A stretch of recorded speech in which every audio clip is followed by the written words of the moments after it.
evening, everyone. Thank you for being here on a Monday evening. It's certainly the start of fall, given the temperatures out there. We appreciate you all taking the time to come out. Today's meeting, community meeting, is the first of several times that you will see and hear from us. This is meant to be an introduction of not only the groups and individuals that will be working on this project, but of the project itself. We've got a PowerPoint for you. We've got some folks that are representing all of the organizations here. Do I need this? Okay. Yes? Okay. All right. That we want to introduce to you. So before we get started, let me introduce the folks who are sitting up front. To my left is our chairman for Events DC, chairman of the board of directors, Max Brown. To my right is our president and CEO, Greg Odell, and Randy Bowe, the executive vice president and general counsel for Monumental Sports and Entertainment. And you will hear from all of them this evening, but let me start off with turning the mic over to Max Brown, the chairman of the board of Events DC, to say a few words. Thank you. Thank you, Eric. Good evening, everybody. Good evening. How's everyone doing tonight? Great. Excellent. Well, my name is Max Brown, and I am chair of Events DC. Honored to be here tonight. Always excited to be out here in Ward 8. I want to acknowledge my colleague, John Boardman, a fellow board member. John, thank you for coming out and for all that you do for the board. We appreciate it. So we come to these events, we say we're really excited to be here. I'm really excited to be here. This is a once-in-a-generation project that the mayor put forward, her vision for having the Washington Wizards training facility here, the Mystics training facility, the Mystics actually playing, and a 5,000-seat arena where we're going to get entertainment from around the world right here in Ward 8. So I'm excited about that. Let's give that a round of applause, please.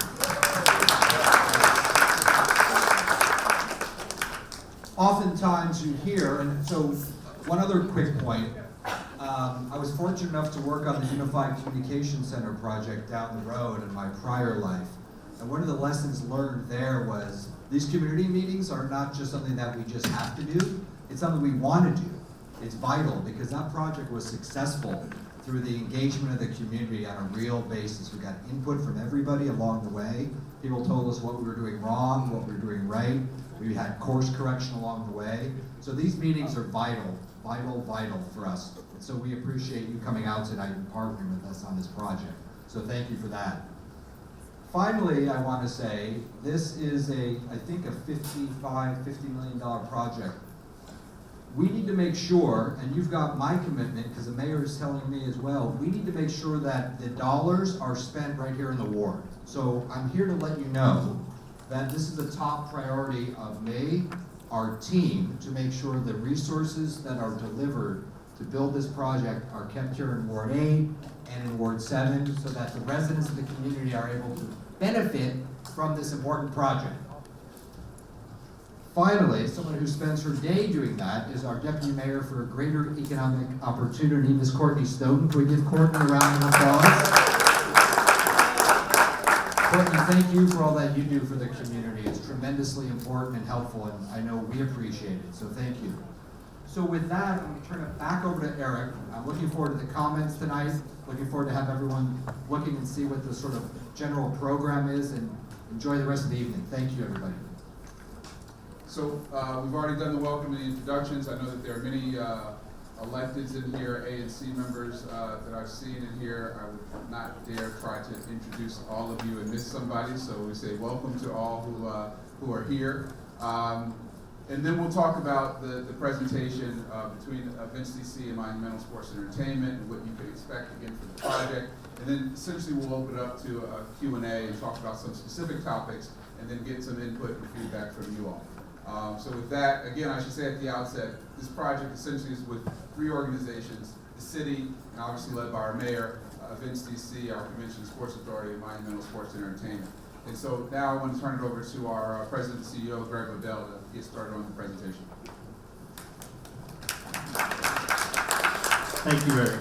I'll say it one more time. I know you said it, but good evening, everybody. Good evening. All right. So before I get started with the presentation, I want to at least tell you a little bit about myself. I've been had the pleasure of working on a couple of key projects in the city, including the convention center, including the baseball stadium, and then most recently, the Marriott Marquis Hotel. I say that for this reason, that I want you to feel some comfort that, one, this is only the beginning of this project, so we want to make sure we don't get ahead of anybody, and particularly the community, so you can understand what we're doing. But we're excited about the track record we've had to make sure we've had CVEs that are working and make sure we had district residents that are working not only on the project, but also on the operations going forward. So as Max, our chair, said, and you have the commitment from me as the president, CEO, and our staff, that is going to be a focal point. But this is the first meeting. Tonight is only the beginning. We're not getting ahead of you. We're going to make sure that we have a discussion with you and share information along the way to make sure we work together to make sure this project is a success. So with that, we'll jump into the presentation. So just to put a little more meat on the bone, so Eric spoke about the 3 organizations that are involved. So you can probably still wondering who are these characters and who's Events DC. So Events DC is an independent authority of the District of Columbia. So what does that mean? That means we are a quasi-government agency, but we aren't a line agency. So we're not DPW, we're not DPR, we don't report to the mayor on a daily basis, but we have a board of directors and we work independently, and we get revenue from 2 sources. Basically, all the events that we put on in the city, and we get part of the taxes, because part of our job is to make sure we bring people back to Washington, D.C. So we make sure we attract visitors so that people will go to our hotels and go to our restaurants to make us the hospitality and the destination that Washington needs to be. So we merged a couple of years ago. We used to be just the convention center separately and then the sports entertainment separately. And thankfully, our city leadership had the fortune and the vision to combine both of them. So now we have some synergies to combine all those activities. So there's a couple facilities, as you'll see here, that we own or operate that are involved. Most notable is the convention center in the center top, as you'll see. Below it is RFK, as you all know. RFK is old, but we don't call it old anymore, we call it historic. But it still does its job, the lady still sings. On the upper right-hand side is Carnegie Library, which is a beautiful historic library that we do lots of event programming now for the city. And then also the Armory, which is actually older than RFK, but still we share that facility with the National Guard, so we do all the non-military event programming there. You'll see the skate park, which is also on the campus for RFK. Below it is National Stadium. So we actually built National Stadium, but the team operates it, but we're still the landlord and still responsible for that building. And then lastly, we made a significant investment into the Washington Nationals Youth Baseball Academy, which I hope many of you are familiar with now, that we're very proud of. Lastly, we've had now the good fortune of working with DIMPEN on Gateway DC, and we're going to talk a little bit more about what our role is for that as well. Okay? Next slide. So, going along the lines of business, specifically what we do, some of these events I hope by now you all have seen or come familiar with. I won't go through all of them, but I'll point a couple of them out. Most notable here on the bottom left is our football game that we own and produce, which is the AT&T Nation Football Classic. So for the first several years, we had Howard playing Morehouse. This past year, for the first time, we had the matchup being Howard and Hampton, the battles of the HU. So this is, that's right, for all those either Hampton or Howard fans. But it's a great rivalry. It's also for us a way to showcase our great city, bring visitors back, but also highlight some amazing black colleges that we all support. Quickly, I'll go across. You'll see some of the international games. That's all right. We'll go to the next page. That's fine. So RFK, you can go next page. So RFK, as you all know right now, it is the home for DC United. So obviously we do a lot with that team and supporting them. It used to be back in the day that there were lots of concerts that were performed at RFK. Well, with all the new venues that are around, we see fewer concerts, but fortunately this year, we had the good fortune of hosting the 20th anniversary of the Foo Fighters, but it also had some diverse programming. We had LL Cool J there, we had Gary Clark Jr., you name it. So it's something we're going to continue to do on a limited basis to bring some large concerts back to Washington, D.C. Bottom here, we've hosted all kinds of basketball games that you can imagine. In particular, we've also hosted lots of boxing matches, as you can know. We have a strong boxing community here, as you know, and so part of our job is to showcase that. Certainly with having the Peterson brothers as our own homegrown, we want to make sure we have a place when they fight here in Washington, D.C., and not only in the Armory, but also, as you all know, won the championship belt at Washington Convention Center on HBO that night, so we're very proud of that. Next slide. So some special events. So this is a third category for us. So in addition to the sports entertainment venues, we also do lots of special events. So you can see they come in the range of very large scale events. Here on the top left, you all should be familiar with the Broccoli Festival here that we help to support. 8th Street Festival as well, and then even the Jazz Festival. So this is a category that may not necessarily be in one of our venues, but it's equally important that we do programming across the city where we work with other organizations that do that programming as well. So very important again for us, and the program is not just for visitors, but it's for our community across the city, which is important for us to make sure we start doing that same level of programming here in Ward 8. Next slide. So pop-ups, as you all know, this is very popular right now when we have the opportunity to showcase some amazing talent that may come to Washington, D.C., or might be here from Washington, D.C. So Wale, as you all know, very proud to support him with an amazing pop-up, and then we just recently had Stevie Wonder, which is an amazing crowd. So again, unfortunately, it's a bit of a surprise when we do the pop-up, so we can't give too much notice, but it's something that really generates a lot of excitement in the community, making sure we're mindful of the community when we do it in a tasteful way. But again, very exciting for us. We want to continue to do that type of programming as well. Next slide. So at the Convention Center, as you all know, the Convention Center really is an economic engine for the city. So to give you some round numbers, we probably do about 200 to 250 events there, but we actually bring about 1 million people through our doors every year. And that generates a lot of money in terms of spending in the city. So people come stay in our hotels, they stay in our restaurants, and that frankly is a lot of money that goes back into the city that allows the city to invest in affordable housing, invest in schools, pay for all the money for the departments as well. So very important for us that the Convention Center continues to attract lots of conventions that come to our great city. And it's a way for us to showcase our city as well. Here we were very proud, as you all probably have heard, we hosted Delta Sigma Theta's 100th anniversary. They had over 40,000 women there, so we had to make sure that they were not angry and upset, and we took care of them. But it turned out to be a significant event for us, very successful. And this was a couple of years after we had just hosted AKA's centennial as well. And as an example, we actually set the Guinness Book of World Records for the largest sit-down dinner for 16,204 with that event. So it took a lot of planning. That's right. Thank you. Very important, obviously, from us again to showcase our venues in our cities for all the visitors and for all the community. You see a couple other events. Some of them, obviously, we have the NBC4 fitness show and the auto show, and I would say those shows are equally important because they're also for our residents to enjoy as well as we try to make sure we have a balance in our program. Next slide. So for obviously another slide here, some key events. So as you all know, every 4 years we host the inauguration here.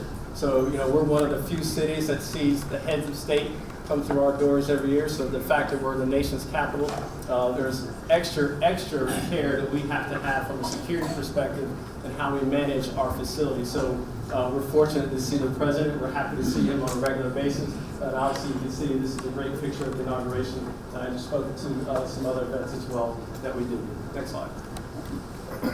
So what else do we do? So we recognize that an important role that we play is making sure that make sure that we're part of the community. So a lot of events that we do, we make sure, whether it's sports, we have a football academy that we participate in, which is part of the Military Bowl, or at the Convention Center, we make sure we always have, as you see, Winter Wonderland, which is a program that we do to make sure that we give gifts back to our children that are in our community. And then you'll see Safeway Feast of Sharing. This has been a 15-year love affair for us, where we open our doors at the Convention Center. We partner with Safeway, and we feed our community members and partners a wonderful meal for which we not only prepare, but we also serve them to make sure we all are taking care of each other on Thanksgiving Day. So I welcome anybody to join us. It's the Wednesday before Thanksgiving. It is by far the best event for us, and we love to do it every year. That's just a snapshot of some of the things that we do. Next slide. Here's a couple of others. You'll see, again, another picture of Safeway Feast of Sharing. And then our partnership with the Southeast Tennessee Learning Center Clinic as well. And then you'll see the Youth Baseball Academy as well. Next slide. So this is just a quick snapshot. I wanted to show you all just a life in a day of an event and what happens for us, and something that we do on a regular basis. But also be mindful, this is the type of events that we can have right here at this new facility, this proposed facility in Ward 8. Please.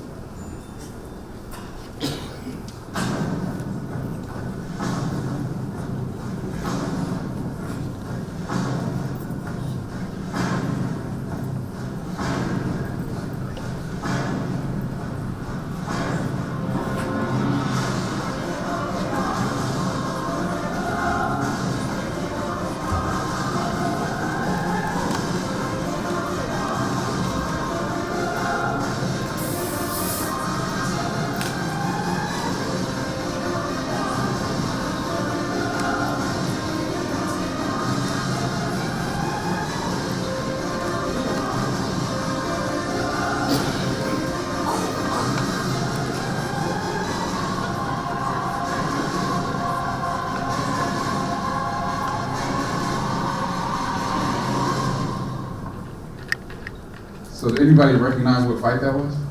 We'll give somebody some kind of gift to name what fight that was. It was a championship fight. Is that It wasn't Peterson, it was at the end. Yes, sir. Is my raising hand? It was. Peterson and Amar, what was his name? That was. Who? Is it Amir Khan?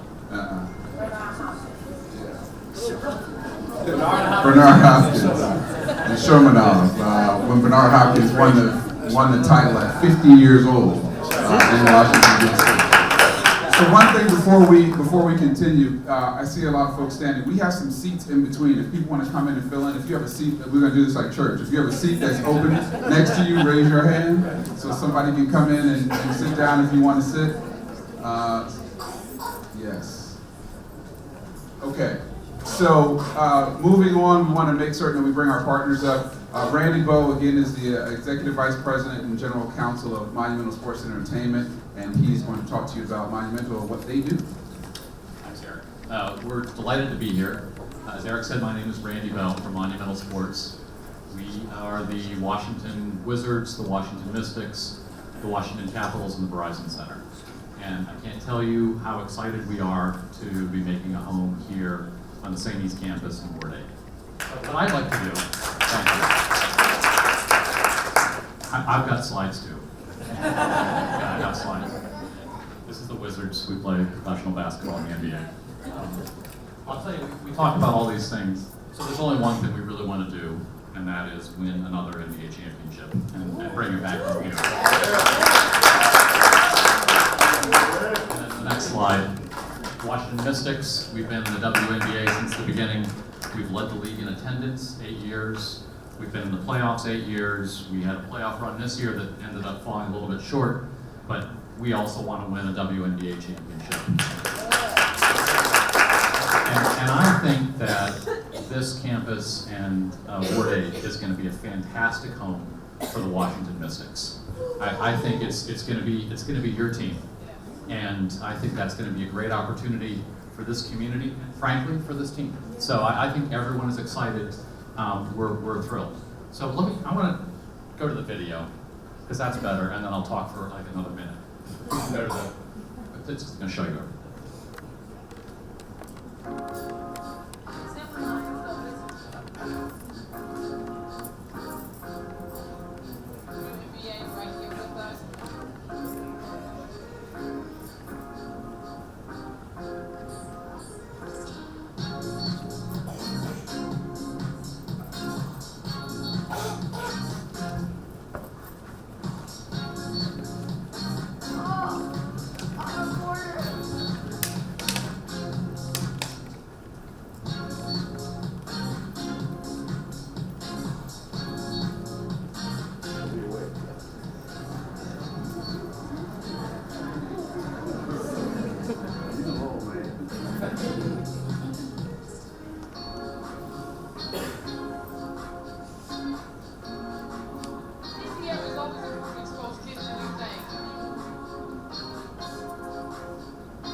Walk out this door, people see smiling on our faces, it will affect the whole community. Wow, you know, I got a blast, man. You walk away for real.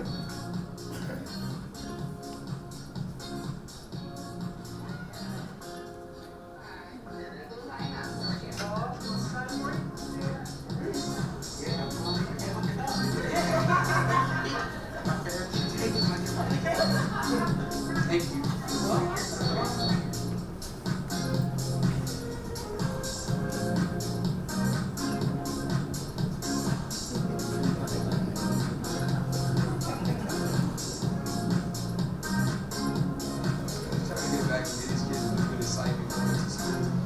Smiles on their faces.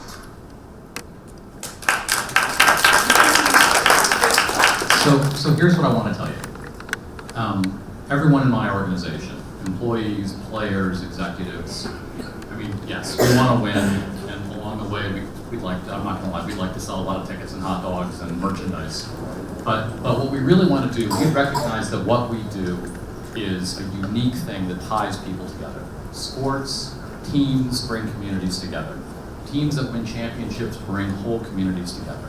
And everyone in our organization, from the top on down, is tied in. Our boss, Ted Leonsis, talks about this all the time, that we have a unique opportunity. We're entrusted with these teams, and we have an obligation to do right by our communities, and we live with what we call the double bottom line, and that is you do well by doing good.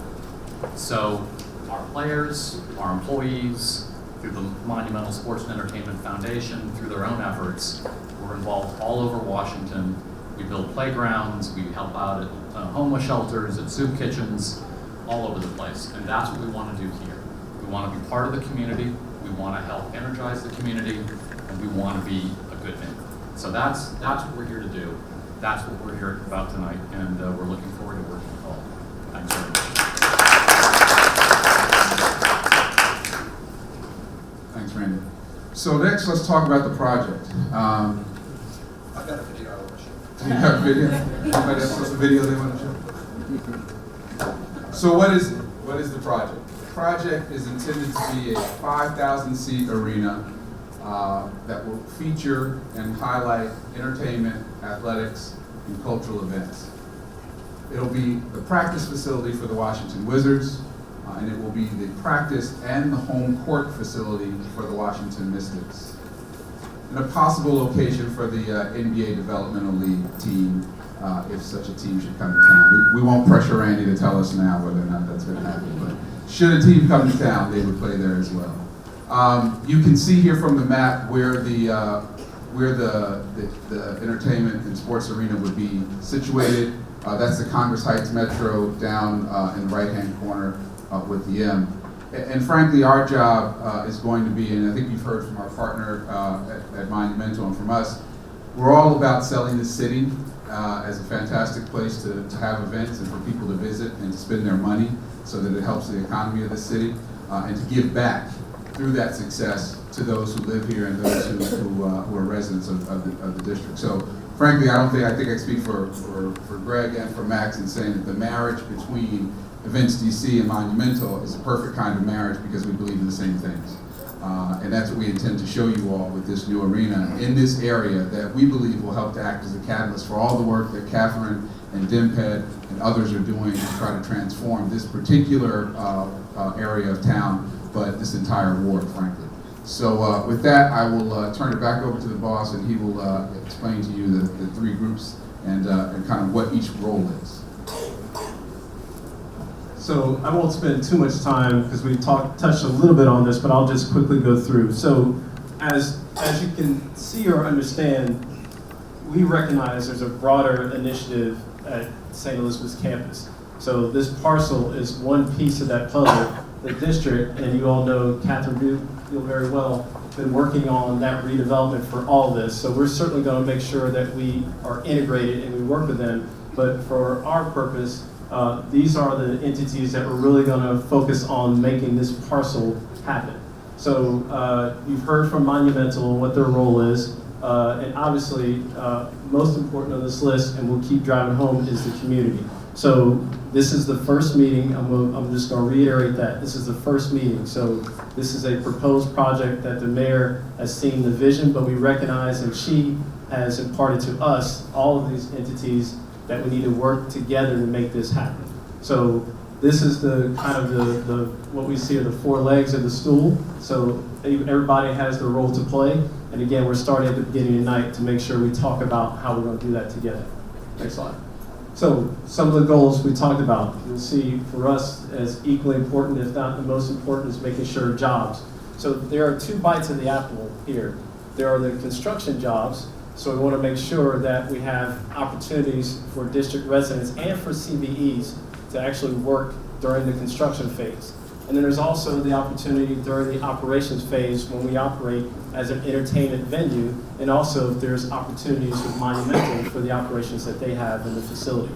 So a couple of things that we did on our last project, and that was the Marriott Marquis, is that we had a jobs training program. So we're going to work with the district, and we're going to get your feedback as to how we can have a program like that here so that we make sure we can train residents and making sure they have an opportunity to work and have permanent jobs at this facility.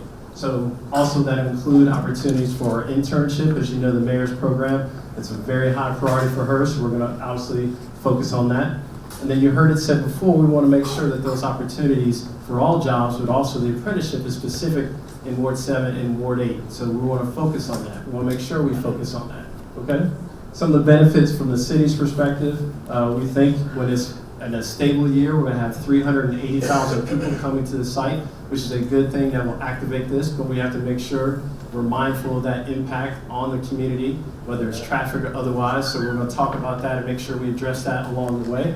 But also we think it's gonna create some long-term private and public opportunities. So if you have a lot of activation on this site, you have a lot of things happening, that always attracts more opportunities for others, so we can have more opportunities and more jobs for other residents as well. So we're excited about that. The city thinks it will project $90 million in taxes over 20 years. We want to make sure that happens, obviously, to sustain this development here. But it's important that we get this right so we can get to that. So our next steps, as I said, we're at the very beginning, so we want to make sure we get feedback and we explain along the way what we're doing. We're going to develop what we think is a high-level project schedule, and we'll share that with you, what we think it will take to get all this done. So we make sure we have to go through a design process, make sure we have to go through the regulatory process as well, and then the actual construction. And one of the nuances for us is that we know that with DIPED's work to redevelop the entire site, there's a lot of moving parts. So part of that will be the infrastructure. So there's going to be a lot of work on utilities, relocating utilities. So we need to understand from this parcel that we're working on when those utilities are going to get done and what that connection timing is going to be. So very important that we work on that. But again, we're going to do that in a very transparent manner with everybody. So then I talked about the design and construction process. So you will see, and we'll come back and share with you that we're going to be putting out some procurement documents that we're going to hire an architect, and then we're going to hire a contractor to build. So we're going to hope we'll do that, and obviously we want to make sure we accomplish all those goals we talked about, whether they're CBEs and making sure they're local participation as well. So throughout the way, the last bullet, as I said, most important, we're going to finalize that community outreach program. And one of the things that we're going to ask of you tonight is for us to understand how we're going to go about doing that. So this is the first start of the community meeting, but we want to get feedback about that community outreach and how we should engage you. So we'll continue to do that along the way.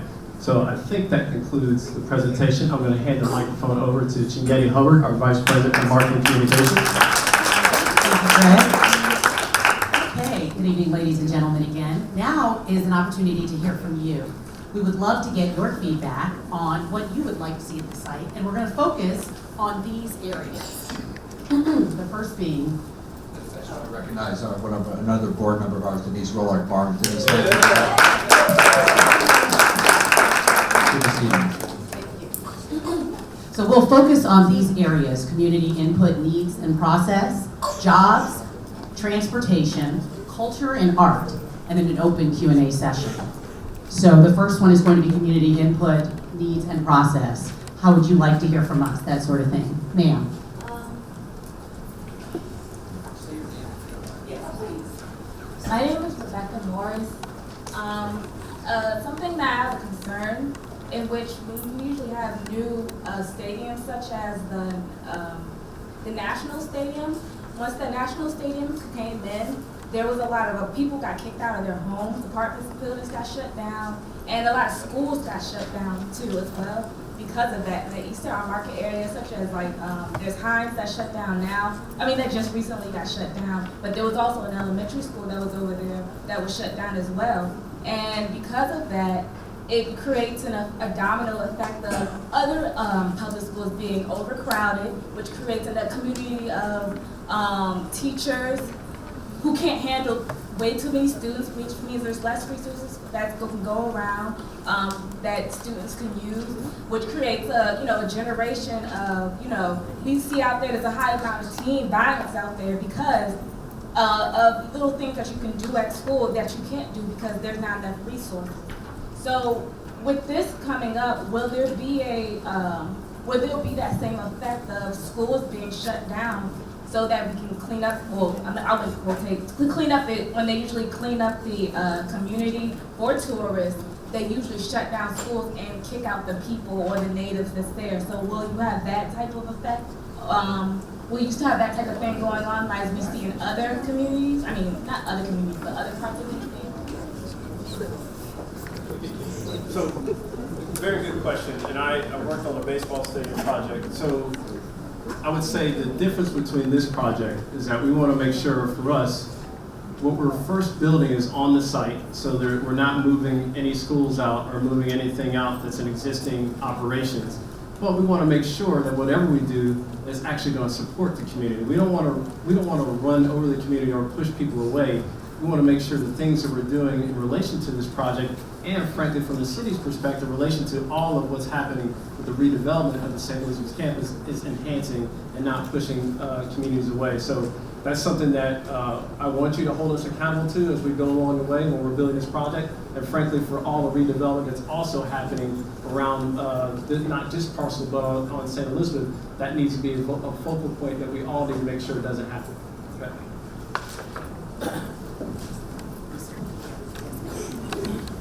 Good evening. I'd just like to say that my name is Brenda Jones. I'm a Ward 8 resident, Washingtonian. I like to say I'm thrilled about the arena coming to Ward 8. And I also wanted to suggest that it would be great if presentations were given to the schools. Give these young people in the community a moment of hope, of understanding and knowing that good things are coming to Ward 8. So I'd like for you all to put on your list, visit the schools and give them the same kind of presentation. And this will be. That one's easy. Consider it done. Thank you. Yes, my name is Nick, and I'm a DC resident, DC educated here, raised on Ward 8. I'm glad to kudos to you all for coming over. But my main concern is the outside. I mean, part of this is federal property, and part of it is state property. And I was DC employee St. Elizabeth. I was there in 2010 when they rebuilt that one. They rebuilt St. Elizabeth, and that's going to say which side are you going to be on? Are you going to be on the federal side, or are you going to be on the state side? Because it's historic. Some of this stuff is historic. DC side. You're going to be on the DC side. And the other thing is, you know, you talk about A Street. You know the corridor of A Street? You know, built it from the Union Station all the way down to that. Are you planning on doing that with the park on the right side and Berry Farm? Let's not forget Berry Farm is on the left side. And so we want to know, I just want to know, are you just going to stay inside or you going to step outside the gate? So, yeah, I'll take the first part of that. Great question. So, our parcel for what Events DC is going to participate in is just for the construction of the parcel for the arena. Having said that, you are absolutely right. We need to make sure that the city, and I know they're focused on it, and Catherine is here tonight from DINPED's perspective, that they're going to focus on redeveloping the entire campus. So I know Catherine can answer more of that, but that is a focus for the district, and this is only one parcel of the greater redevelopment.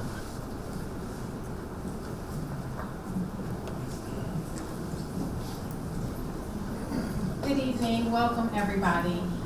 Just to add to what Greg said, the gate is coming down. The plan is that St. Elizabeth's will be open, and so we have kept the gate just because half the campus is vacant. So we want to limit how much access people have to our vacant buildings. But over time, the campus will be open to the public. This will be a natural extension of the Congress Heights neighborhood. And so we've had close to 90,000 visitors already. The plan is for this to be a place that you normally come to go shopping, to go to great events, to live, to play. And so in addition to having the entertainment and sports arena, which will be a real driver and a real reason for people to come here, we're also working on affordable housing as well as commercial development. And so this is part of an overall vision to integrate this campus into the community so that it's no longer separate.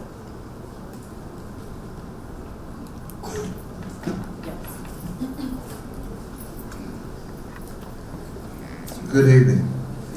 My name is Cliff Wadding. You know, the picture is one thing, but you might want to consider having a walking tour of the property, because it's one thing to see it up there, but it's, I go past it just about every day, and I've never walked the whole, St. Elizabeth's property on the east side.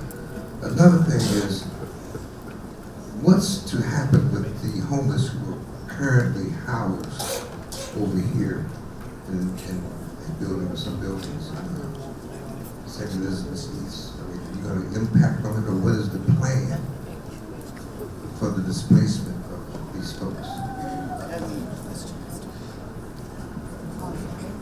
So thank you for your questions. First, we would love to host a walking tour. If we can come up with a schedule, we'll come up with a few different dates, both during the week as well as on the weekends for folks who want to do walking tours. We've done historical walking tours. We love showing off St. Elizabeth's. With regards to 801 East, we do have the men's homeless shelter, which is operated by Catholic Charities. The shelter is part of the mayor's homeless plan, and so we're working with Department of Health to come out and give a more detailed update as the mayor rolls out with her homeless strategy to talk about the plans for 801 East. The plans will not be addressed in a silo. They are part of the mayor's overall strategy. And we did hear questions about the homeless shelter at the recent ANC 8D meeting. So we'll be coming back not only to give a general update, but also seeing if we can give specific briefings to ANC leaders to make sure that we're answering all the questions about the homeless shelter.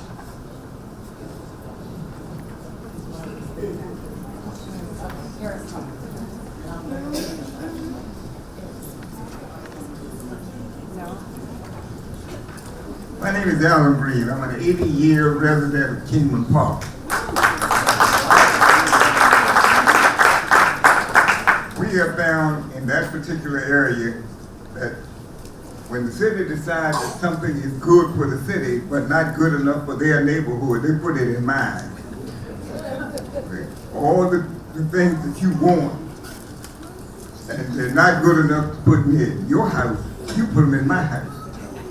And you have a bad habit and track record of allowing property that the city owns to deteriorate when you don't have full use of it. RFK parking lot right now is filled up with trucks, buses, you name it, and if they're looking for a parking space, that's where they put it. It has potholes, it has a water catching basins, all because the city lacks the ability to do what they should do and put things where they ought to put. You got a streetcar track over, a train running over there that ain't going nowhere. And you keep putting money in that to run what? Down 8th Street and have accidents? To come back over to Spingarn to bail out the water that you uncovered under the ground over there? And then channel it across the street? You tell me what the sports complex that you're talking about, and I have no problem with sports complex. But when people want to put a team in the city, make them build their own stadium, and then you don't have to worry about when they're going to leave town. So I appreciate the comments, Mr. Green, and recognize you from our community meetings over at RFK. I don't know that, I understand what you're saying. I think that this is a partnership. What we didn't go over in the beginning of this was that Monumental is chipping in and paying for some of the cost of this facility. So this is not kind of the city delivers something completely for free to a private entity. And more importantly, we're going to own and operate that building so that it can be used for things other than just the Wizards and the Mystics, but will be a place where we can host all kinds of entertainment and special events, programming like you saw up there that we're doing at RFK and some of the other places. So hopefully that will make it feel more a part of this community. It's not going to be used just for basketball. I agree with everything Eric said, and I appreciate the question, and I understand what you're saying. Let me tell you a couple of things. Number one, the Verizon Center was built with private money. And if you were here in 1996, which I know you were, and you know what that area was like before the Verizon Center and what that investment did for the city. So we've done our share as a neighbor, and that's what we're aiming to do here. We've made a substantial contribution to the cost of this. We've agreed to invest $10 million in this ward over the next few years to help. So this is not a free ride that we're getting. We want to be part of the community, and we're paying our fair share. And I will tell you, on the subject of it being in the backyard, the first place I wanted to put this, and I tried to put it, was in my backyard in Shaw. So I worked pretty hard to find a site there so we could have it, because I think this is going to be a tremendous facility. want to take a quick second and introduce our Deputy Mayor, Brian Kenner. Brian, thank you for coming, and thank you for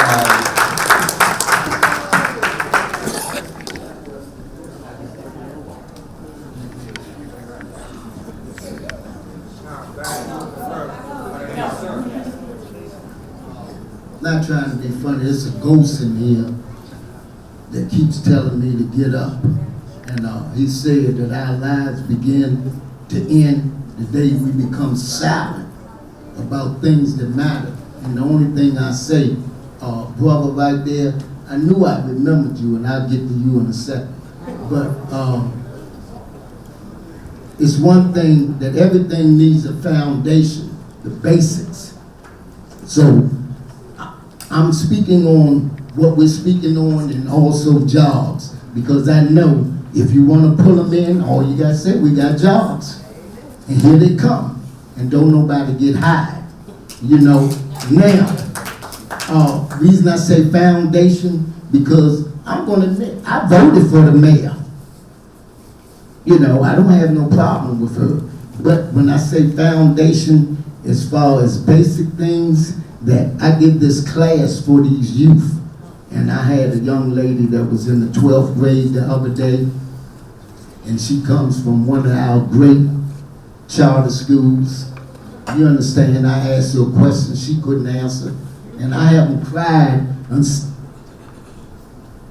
since my daughter's wedding.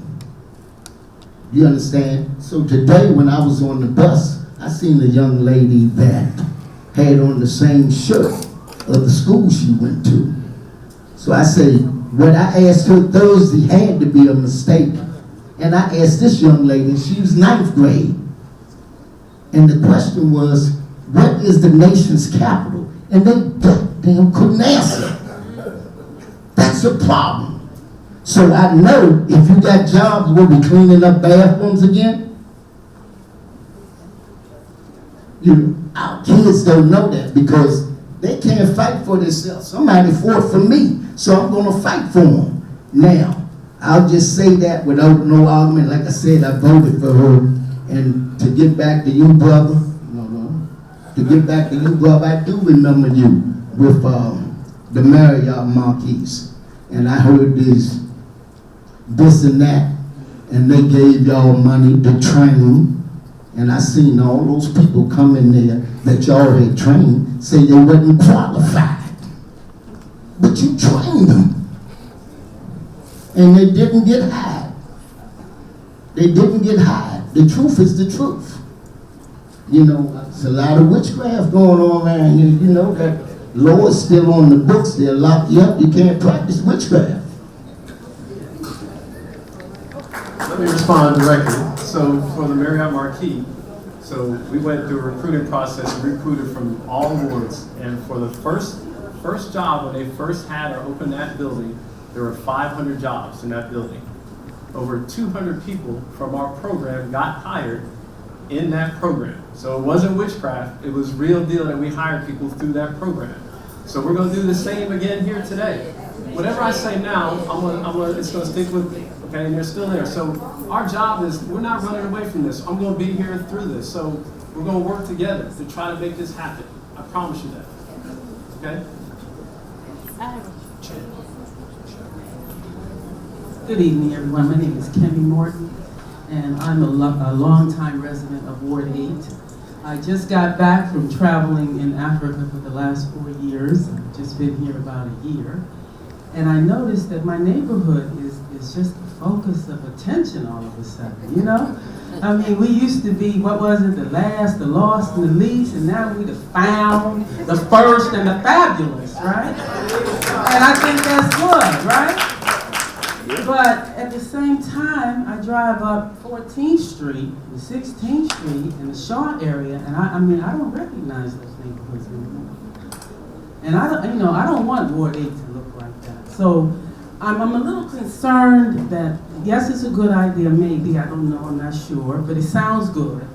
But I'm concerned that you didn't come to us first before the decision was made and talk to us like you would have done any other ward in the city. There's no way you would have gone to Ward 3, 4, 1, or 2, 6, and just say, we're gonna put a stadium. And it's a done deal, it's a fait accompli.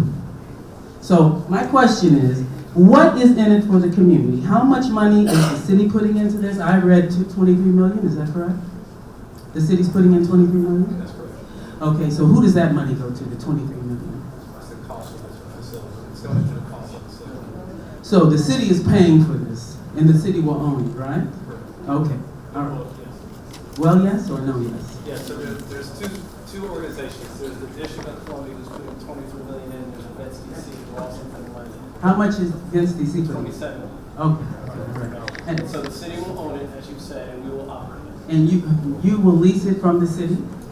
Okay, that's good, that's good. Also, is there a community benefits agreement that's going to be executed in writing with the community of Ward 8? So there's not one, this is the first meeting we will have one, and that's what we want to do with everybody. All right, so there'll be a process whereby we can, those of us who are interested can work to help you develop that CBA. Yes, ma'am. All right, that sounds, thank you.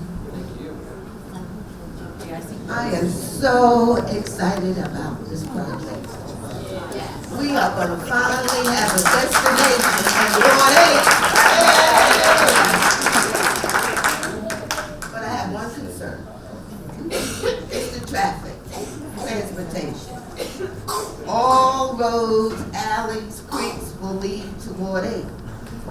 DDOT needs to come to your next meeting, and DDOT needs to spend some length of time to show how all these roads and traffic that's going to come to this facility. And I'm just so excited. I heard a lot of people concerned about the money, how much the district is putting up. Let me say this. If they don't spend it on me, they're going to spend it on somebody else. We deserve it. We deserve it. All right, good evening. My name is Kamon Freeman. We at Radio, Ward 8 business owner.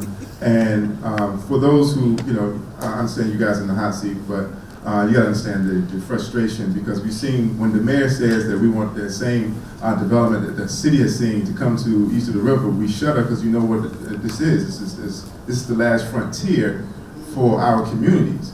So we're trying to get some sort of MOU or some sort of understanding so that east of the river can become a displacement-free zone, okay? Because when they come in, they tell us to get out, all right? So one of the things that needs to be understood is that it has to be a new set of rules with dealing with east of the river, because this is it for a lot of us to be able to stay in the city.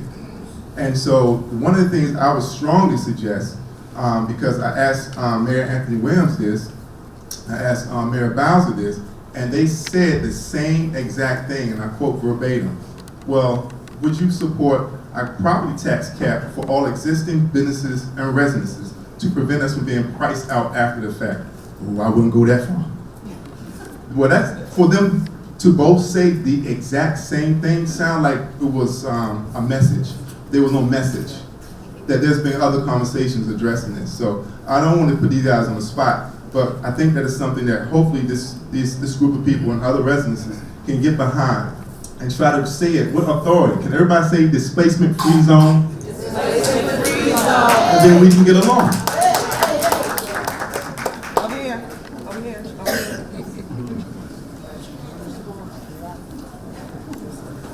I'm going to ask questions while I'm here.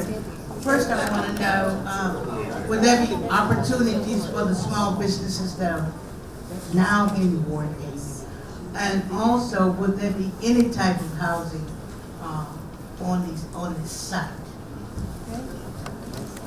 That was the question I was going to ask. Okay. About the small business. Do you have something concrete in place for those small businesses that are out here? I'm a Washingtonian and I'm a small business owner as well. And I've been in business for about 25 years. And when you talk about contracts, I haven't had a contract since 2010. You do. And so I want to know, what do you have in place for those who have been in business and who have really put a lot of their time and effort in this city? Oh, I have a transportation company and I'm a boxing promoter. Yeah, we can work with that. We can work with that. So, good question. On the construction side, we're going to start the procurement process, and we're going to make sure we set an aggressive CBE goal. So for me, on the projects we worked in, we set that goal for subcontracting, but equally important to me and to our board is to make sure that even the large contracts have a significant percentage of CBE. So not just the subcontract, but also the architect and also the general contractor to make sure that we have a CBE that's participating on that. But operations, for sure, we're also going to make sure that in the operations of our facility that we do the same thing, that we have CBEs that have a participation on the construction side and the operation side. So thank you for the question. We didn't get the question about the house. On the housing. So on this particular parcel, no housing, but as Catherine spoke to, there will be housing contemplated other places on the St. Elizabeth campus. Hi, I'm Rosalind Stiles, and I am a Ward 8 business. Mary Cuthbert, can you stand up a minute again, please? And the reason I wanted her to stand up is because on this ground, the Unified Communication Center, you remember that, Mr. Brown? The Unified Communication Center had the same concerns about the district coming into Ward 8.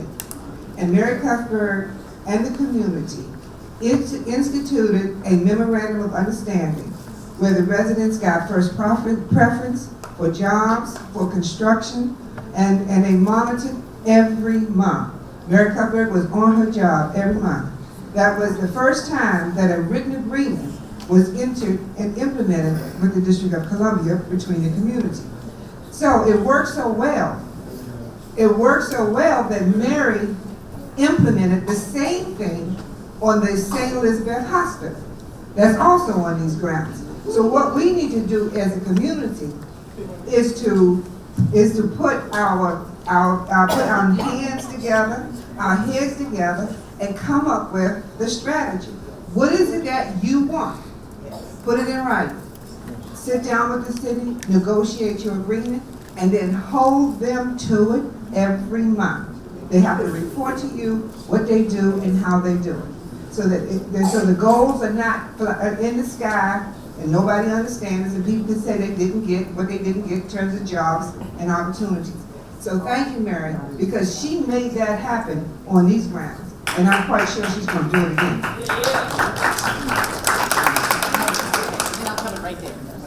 Rosalind, can you please stand up? Who? Could you please stand up? And Mary Cuthbert, could you please stand up?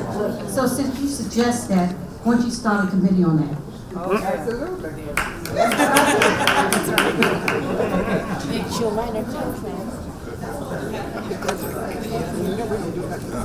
Good evening, community. My name is Paul Tran from ANC 8B02. You know, I appreciate all of the development that's coming over here in this community, and I appreciate y'all coming out. But what I have a hard problem is, you all as developers, or what I would like to see developers doing over here, is investing into the schools over here, walk into these communities where everybody keep talking about these kids and stuff, and see the need that is needed over here. You coming over here, you'll be over here for the next 30 years to 40 years. You're going to get your investment back 3 times. But what's wrong with putting $100,000 into the schools? These schools right here, charter schools, public schools, y'all hear all the problems that our schools are having. Put some money into these schools over here. Thank you. Yeah. So we're going to put $10 million into Ward 8. We're going to put $10 million into Ward 8.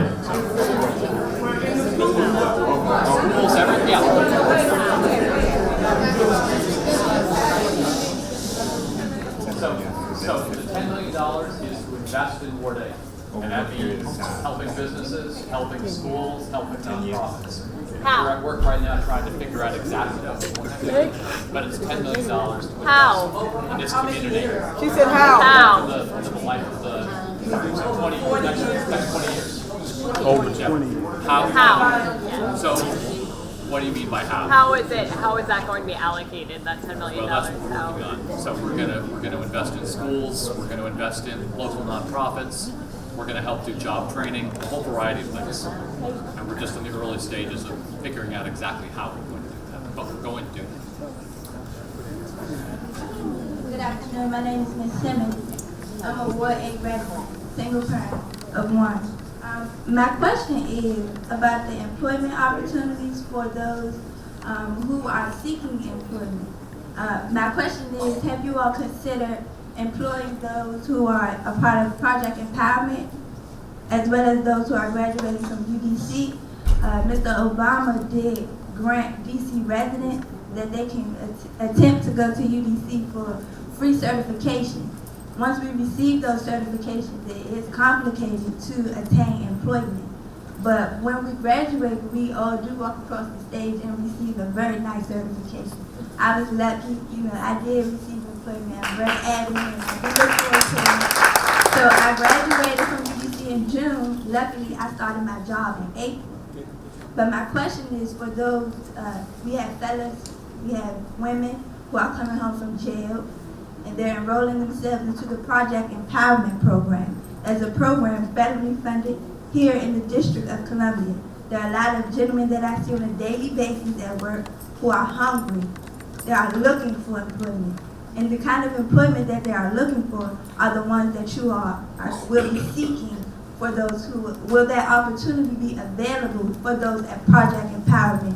Not stating that you all let certain ones of the public know, but maybe if you guys could maybe stop at Department of Employment Services, there are 3 different locations, and you let them know when these jobs are available. There are a lot of claimants out here that are hungry for these jobs.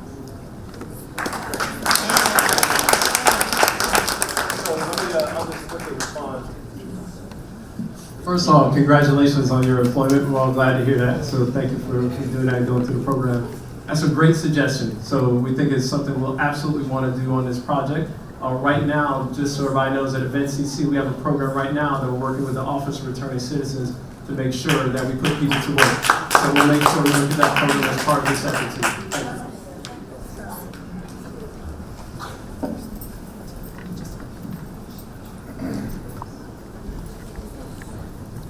Good evening, Ward 8. I'm gonna come to the front. If y'all don't mind. You know what I'm saying? Because I want y'all to break y'all necks. Long story short, I'm Tadani, Ward 8 Arts and Culture Council. Oh, you already raise your hand if you know the Ward 8 Arts and Culture Council, which you work with us in the past. Don't be shy. Thank you. Long story short, I'm here just to tell you that we're working on some things, and we've been working on some things as a part of a creative enterprise incubator to train people in multimedia and actual trades that actually apply to places like with Monumental Sports and Events DC is building right here. And so if you know any young people that are interested in media arts, this is graphic design, this is audio video production, and things along that career path, go to w8acc.org and tell them to give us a holler, because we've been training these young people. Also, I got my man Reds in the back, Reds, DMV All-Star Sports. He's the junior commissioner of the Goodness League. Miles, the commissioner of the Goodness League, can be here, but we've been working in a partnership to actually capture the Goodman League, produce that documentary. And so my advice to the community is to do what we do. We didn't ask, we already created it years ago because we knew it was coming. We bought the email like 5 drinks out tonight. So y'all do the same thing and plan a community benefit process, because remember when Vincent Gate broke the Great Bay DC Pavilion, y'all remember that? Was anybody at the press conference? Y'all saw we got into it? Y'all remember that? Because he didn't have any plan for how he was going to engage the community. He only talked about bringing Microsoft and all these foreign companies. We didn't have any plan. So you know what we did? We said, okay, we created a plan, and we've been working ever since with the city. What was that, 3 years ago? Ain't give up yet, ain't get a dime yet, but ain't give up yet. And so, you know, we're working on this now, but we are operating at the Southwest Waterfront over on 2000 Half Street, the Matthew Henson Conservation Center. So media arts. If you know anybody who wants to get trained in the media arts, give us a holler.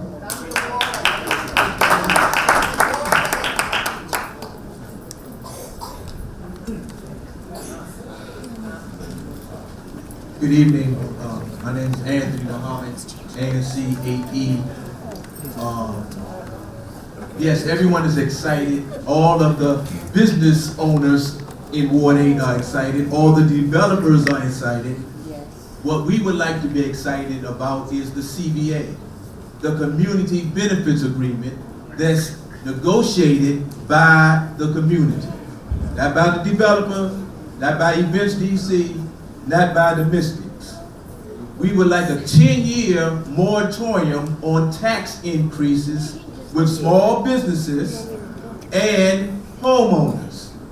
That will be our #1 request so that we can keep an even playing field and none of us will be displaced because we can't afford to pay the taxes where we live. So this displacement-free zone is what we will be behind. So we hope you get behind the same thing.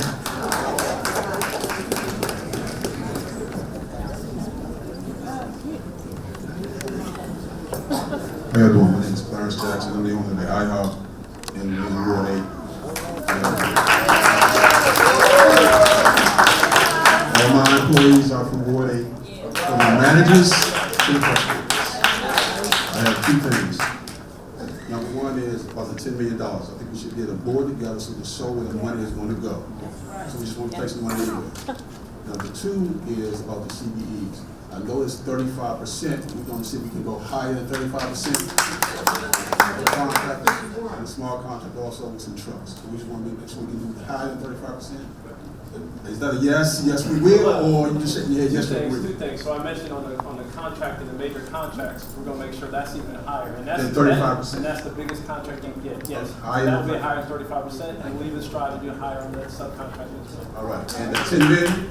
And on the 10 million, so our intention is to have an advisory board, folks from Ward 8, to help us decide how we spend it. Thank you. So that's yes, that's a yes.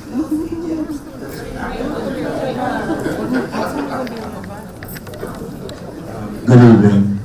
My name is Philip Bonnell. I'm a Congress Heights resident. Most of the families in Ward 8 are headed by single mothers. And one of the factors that make single mothers' employment so problematic is that their top priority is childcare, having some place that is safe and affordable and worthwhile for the children. I would like to know, would it be possible to actually build on this site a state-of-the-art child development center so that the mothers here in Ward 8 will be able to actually bring their children where they work? Thank you.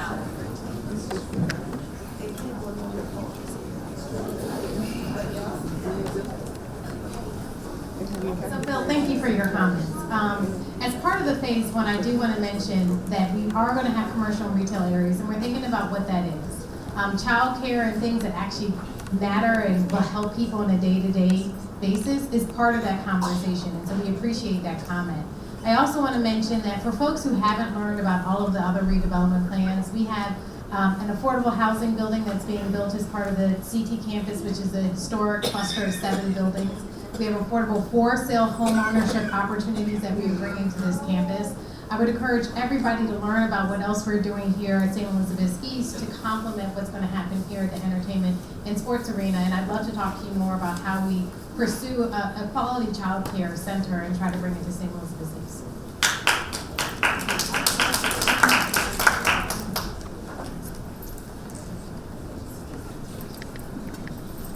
Good evening, Ward 8. I'm Ms. Nightingale. What my concern is and question would be, I understand about the jobs for youth or young adults, 21 to 24, but there is an increased population of individuals, young adults, male and female, between the ages of 25 and 35 that are roaming around aimlessly. They need to be a part of that apprenticeship program. And I certainly hope that you would take that recommendation under advisement. I also agree with Commissioner Parnell as far as having a on-site, because that would be so helpful to even the young men who are single fathers. They need to adapt the parenting skills. So if we really concentrate on those 2 particular areas, I think we can be able to work together. Thank you. Thank you, you for that. I couldn't agree with you more about that recommendation. The program we mentioned was the mayor's summer intern program that focused on 21 for 24, but by no means will we limit it to that. And you're right, the apprenticeship, frankly, will be open to as many young men as we can actually attract and get into that program. So thank you.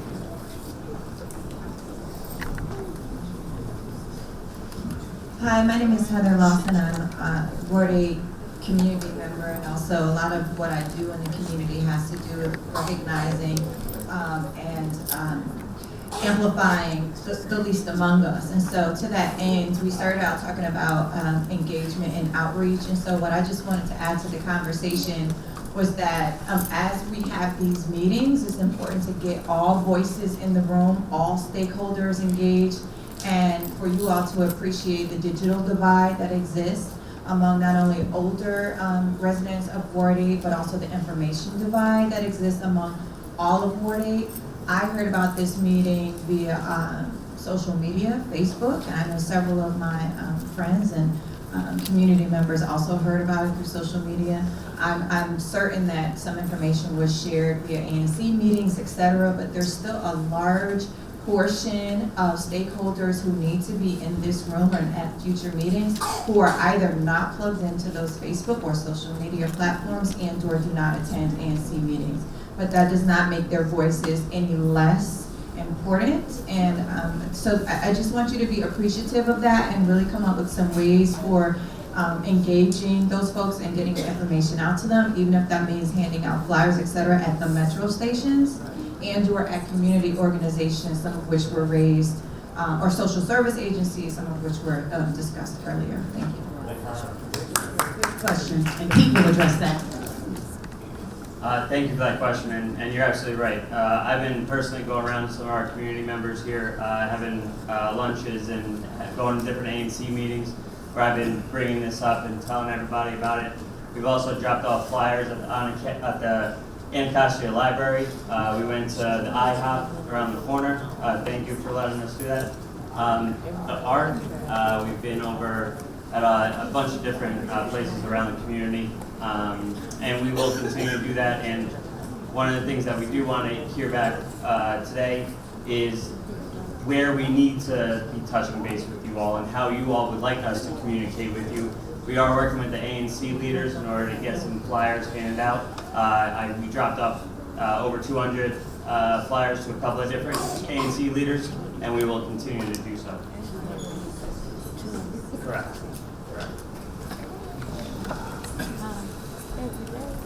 Good evening, everyone. My name is Charles Wilson, Ward 8 resident. My question is for Greg and Max. When you guys were presenting earlier, you kept saying proposed arena. What is it going to take for go from proposed to actually happen? Good question. So, a couple things. As we heard loud and clear tonight, first we make sure we get a community benefits agreement. So we'll make sure we get that done. But also just in terms of the process for getting this done, we have to make sure we have to go through a design process, and then there's several different agencies for which we have to get some type of regulatory approval from. So we have to make sure we go through that. So whether it's HPRB for historic preservation, as it's been designated on the site, or making sure there's no issues from zoning. So there's certain approvals we have to go through to get that done. And then eventually, once we get our permits, then we'll obviously be able to construct. So that was what I was referring to from a regulatory process, and make sure we get buy-in from the community.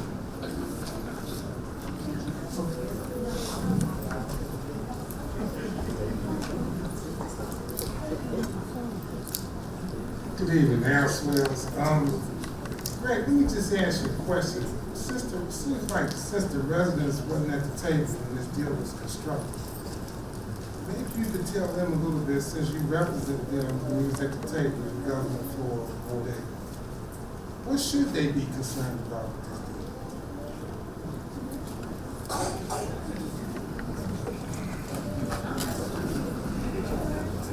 It's a good question, but let me at least clarify my role. I would never, ever begin to think that I represent the residents, so I just want to be clear about that. We were involved from our perspective because it's an entertainment venue in addition to practice facility and home for the Mystics. So from our perspective, we were involved to make sure that we were going to continue the programming and that it wasn't just something we were doing for the team, although we love the team and we want to support them, but it's something that we were going to continue to do event programming. So to the second part of your question about what you should be asking for, I think part of it we've talked a lot about tonight is making sure, one, either we preserve what's important to the community or we enhance and add to what you want. And I can't speak for you to what that is. I can only listen and act and try to make sure we do that. But I think that's what we need to focus on. And then there's other things that are more specific, again, that granular, talking about traffic and talking about all those other things. But we're going to listen, but I can't make up all those things, but I have to listen when you raise those points so that we can address them. Okay?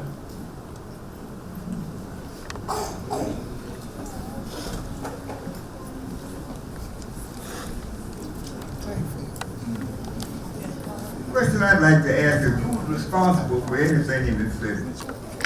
You got a metro that won't run, and it's newer than most metros in the country.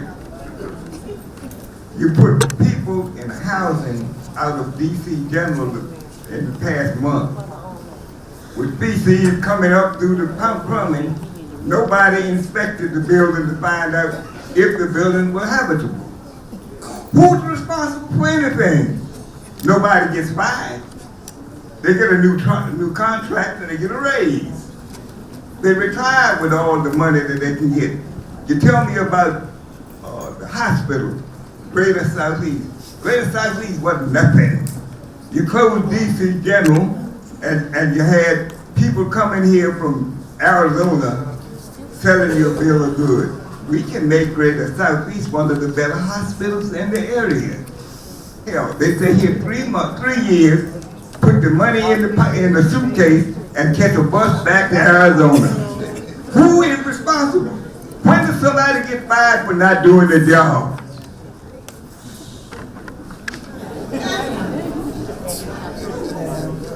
Are we using the same environmental impact statement that was used written in 2009 and the traffic analysis study of 2009? Are we doing a separate environmental impact statement for this and a different traffic analysis for this one as well? That was my question.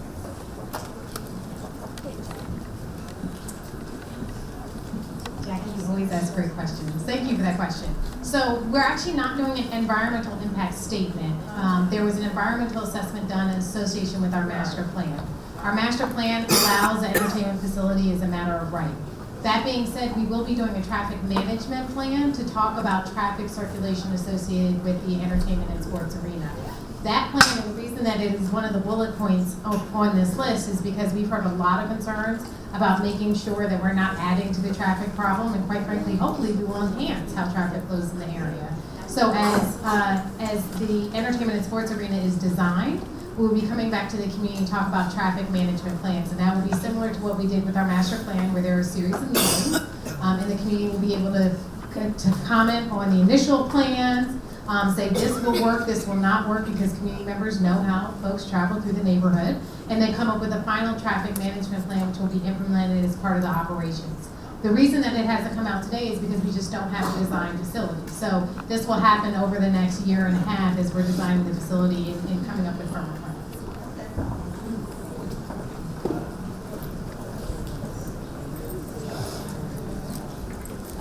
Thank you very much. My name is William Michael Cunningham. I'm a DC native. I live in Ward 7, but I grew up in Ward 8 at Anacostia High School.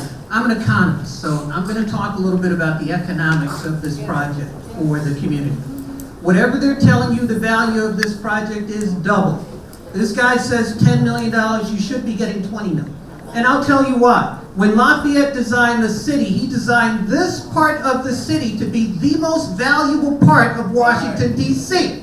because of the views.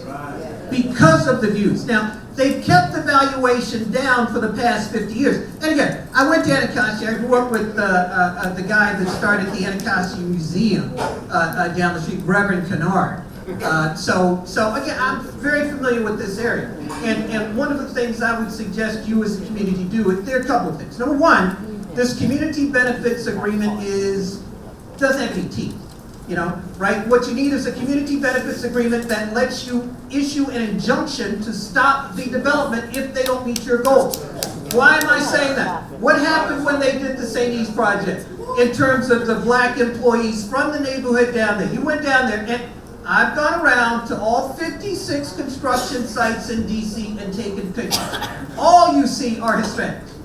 All you see are Hispanics on the site. There's no reason to believe that there's going to be anything different here unless you force them to make a difference. And the guy you need to talk to is standing right in back of you, is Brian Kenner. The man asked who's in charge. This is the guy who's in charge, right? The city owes me $12,000, so I feel for the project work that they never paid for. Okay? But what I would say to you, really, in a sense of this being the beloved community, is to get them to pay for an independent economic analysis and evaluation of this project over the long term. You saw what happened on 7th Street. They're bringing up 7th Street as some kind of great thing. My aunt had a house on 9th Street. She got pushed out of the community. My cousin had a house up on 13th Street. He got pushed out of the community. It's not a great thing. And finally this. My economic research shows that there's no neighborhood in Washington, D.C. where the black residents are better off post-gentrification than they were pre-gentrification. That's for everybody, okay? There are a couple people who maintain their houses and they make sure, 1 or 2 or 10, a token amount. But 1,000 other houses, get bought by people coming in. And the people who were there before, for nothing. There's a guy, who said that? For absolutely. Oh, okay, so y'all know I'm not making this stuff up, all right? Y'all know I'm not making this stuff up. I just happen to be from here, and last thing. There should be a hearing about this. And Brian, is there a hearing about this project? The zoning hearing. There's a zoning hearing. We've also got an opportunity to take this to council. Okay, no, I'm not done yet. So there are various elements of this that will come before council because that is a part of the process. You've got the zoning side of this. You've also got the side where we have to go for construction. Any of our construction contracts is that have to go before council. So this will have all the light that it deserves. Okay. So just to follow up on that, y'all need to be down. I'm delighted that everybody's out here. This is just a great grouping. But you need to be down at that hearing. Okay, you need to get that date of the hearing, and every single person in this room needs to go down to that hearing. Because your community benefit agreement does not stop development, okay? They can sign one, ignore everything in the thing, the project will still keep going. So your only hope is really to get involved in that hearing process and the regulatory process as early and as forcefully as possible so that the same thing doesn't happen that we've seen at these 56 construction sites. Where you go through your A&C, okay, got it. So that you don't go down to these projects and then when they're doing this project you see nothing but Hispanic construction workers. And then you wonder why the kids in the community and the people in the community can't get these jobs. It's because the CBAs have no teeth. You have no hope of actually forcing them. And you're going to have to force them to do the right thing unless you attend the hearing. And again, I would recommend that you call Brian Kenner. I really would. And I'm quite serious about that. I'm very serious about it. Thank you. I just wanted to say a few things.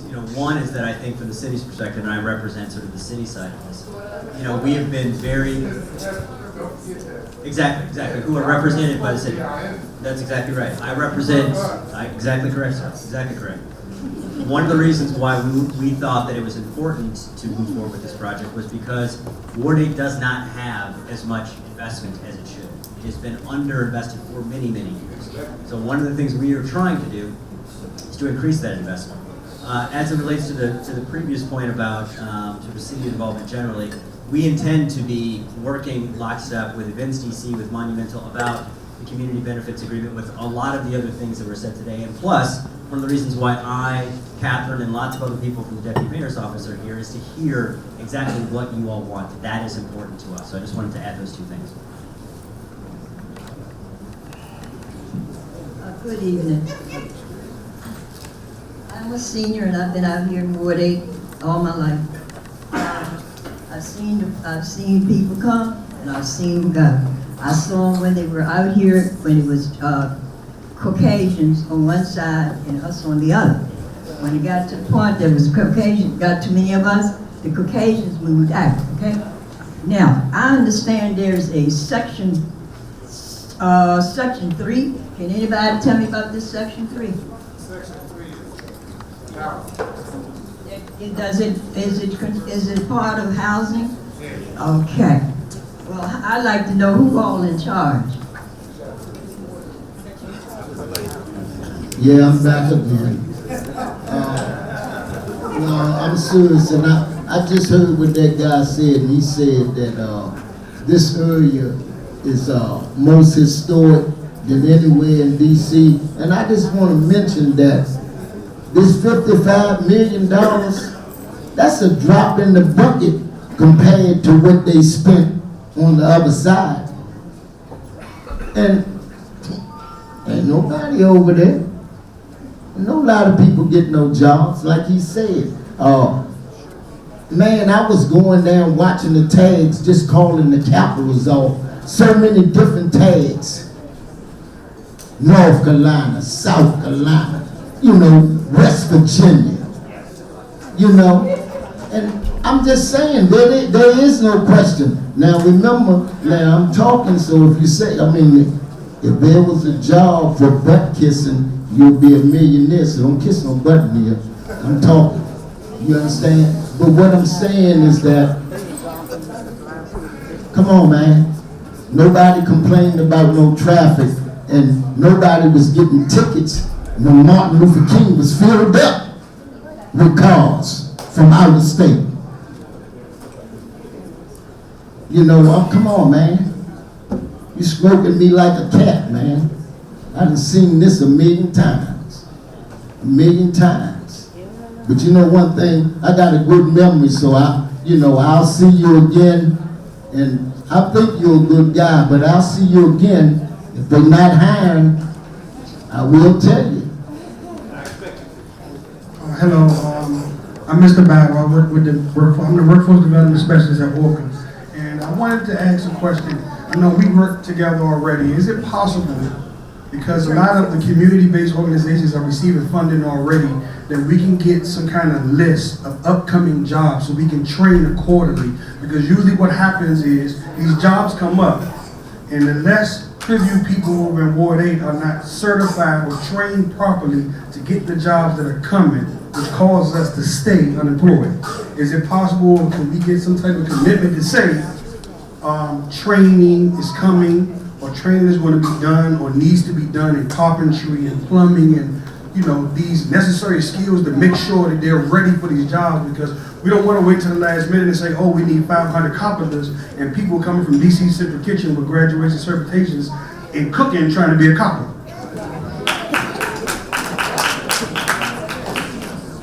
Yeah, that's an excellent point and question, and the answer is yes. You have our commitment to make sure we do that. Thank you.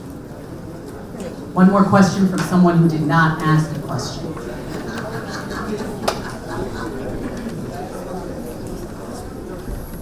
Yes, good evening. My name is Angela White-Lorraine. I just wanted to know if the information that the ANC commissioners or the deputy mayor's office has this in terms of who has actually been employed down the other side, Homeland Security, Coast Guard.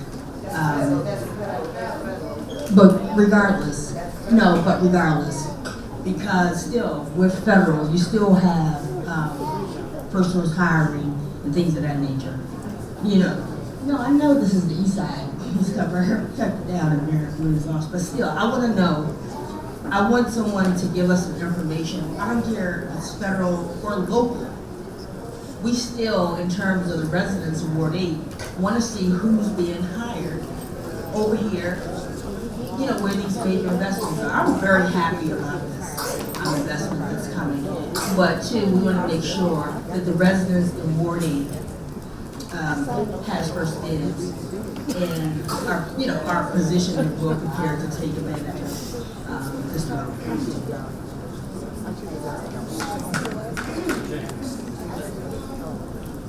Catherine will correct me where I'm incorrect, but again, on the West Campus, which is the federal side, we tried, I think diligently for a few years to work with GSA specifically to get some hiring locations, some local preference so we can get more local residents hired. They have a very different process than ours. That is why when we have the opportunity, either on our campus or with our money, we can institute our preferences. That is why it's important that we are managing and leading lots of that investment. So we will have first source and CD requirements, as Greg mentioned, even higher than the required 35% for CDs specifically. That is why it's important that we're leading it. So that's what we're going to do.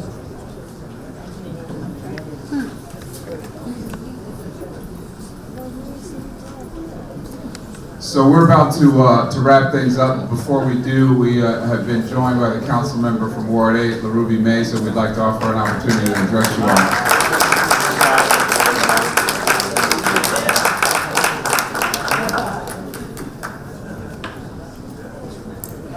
Good evening. So my apologies for not being here the whole time, but as many of you may know, we have lots of meetings going on in Ward 8 every night of the week, and all of the issues are very important to me. So I wanted to stop by here to let you know how important this project is for me and how important it is that this team right here reaches out and that it goes from being this team to being this team, our team, being a project about Ward 8, being with Ward 8, for Ward 8, and by Ward 8. And so I have a great deal of confidence in this team that's sitting up here before you. And again, wanted to stop by, say hello. Does anyone have a question that you didn't get answered? You have one that you didn't get answered? So I didn't say ask it. I didn't want to know. I didn't want to know that you have one. So because it's getting late, so what we'll do is this sister, what's your name, sister? Rebecca. So Rebecca, what's your question, Rebecca? It's on a lot of the small businesses. I know the last time you guys had the meeting, well, it wasn't the meeting, the introduction, that you said that you're going to be working with small businesses. You kind of touched on it, but is there a way for unique businesses that kind of want to be in charge? I know you have like a list of procurements, but if you don't necessarily fall in line, I'm gonna restate the question. Go ahead, sister. You have a unique business. I do advertising, and I've been trying to work with Monument. I've been on the phone trying to put together an answer or anything. So is there a way that you guys can do like a day where people can pitch their ideas and pitch their businesses to you, so that we can at least get in front of the people in charge? But I know any other time, if they call you Monument, there's no way to get up. There's no way to connect. Okay, what's your name again, sister? Rebecca. Rebecca, you a Ward 8 resident, Rebecca? I'm a ward in Ward 7. You're Ward 7, okay. I'm gonna still answer your question even though you don't live in Ward 8. Right? Because I'm about Ward 8, for Ward 8, with Ward 8, by Ward 8. I'm clear. But you're a sister, so I'm gonna try to work with you. It's not about everybody wants to do business in Ward 8. Don't you see how packed this room is? Everybody wants to do business in Ward 8. But I'm very clear, right, about how it is that we promote businesses primarily for Ward 8 and east of the river. So the sister's question was about if you don't have a traditional business, if you don't fit the kind of framework around what all the other opportunities are, is there an opportunity to get in front of UNCC and Monumental to be able to do that? Without getting the answer from them, I'm going to say yes. And so when this is over, grab a card from one of them, and then they now are taking note that there is a need for people to want to look at some of the non-traditional opportunities around the site. Okay, sister? Q&A is over. All right, go ahead. What's the question for me? Yes, ma'am. My input on the project, on the entertainment and sports arena. So I wasn't here from the beginning, but let me tell you this, right?